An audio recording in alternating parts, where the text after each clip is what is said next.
Naga unutulup kalgan gün tas bulup nihak bulup kalmasın. Şu fazilasında sillerinden mahrum kalıp kalmayık. Ramazan ayı ne dep? Kapırda hraniter demek. Dağı beklik olsun ne baytip unutulup kalmasın. Çoğumuz zaya bulmasın orada biz dep. İmam Malik'nin mazhabında savlay aygada Ramazan ayıga orada tutup koymaga ihtiyar verir.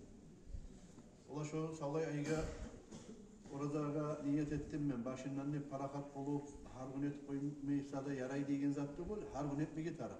Unutulgan gününü orunu tutsun ne betilecekler. Mesela başta İmam Malik'nin mazhabına göre savlay ayıga etemiz. Orada niyet. Son har gününe de etip yürüyecek biz. Markacı namazdan etin namazı olunca şu arada. Namazı gelgirler tarafından altından inşallah. Yüreklerimizde onları kardeşlerim şu gelip duragan Ramazan ayını Malik mazhabka göre savlay orozasını tutmağa diye başlar niyetteyik. Euzu billahi mineşşeytanirracim. Bismillahirrahmanirrahim. Ben niyet ettim.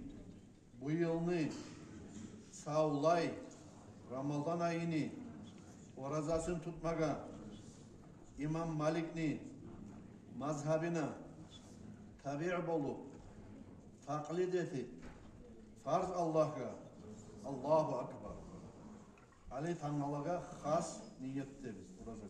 Euzu billahi mineşşeytanirracim. Bismillahirrahmanirrahim. Ben niyet ettim. Tanrı'la oraza tutmaga şu yılını Ramazan ayını borçun tuz etip Allah'a Allahu Akbar. As-salatu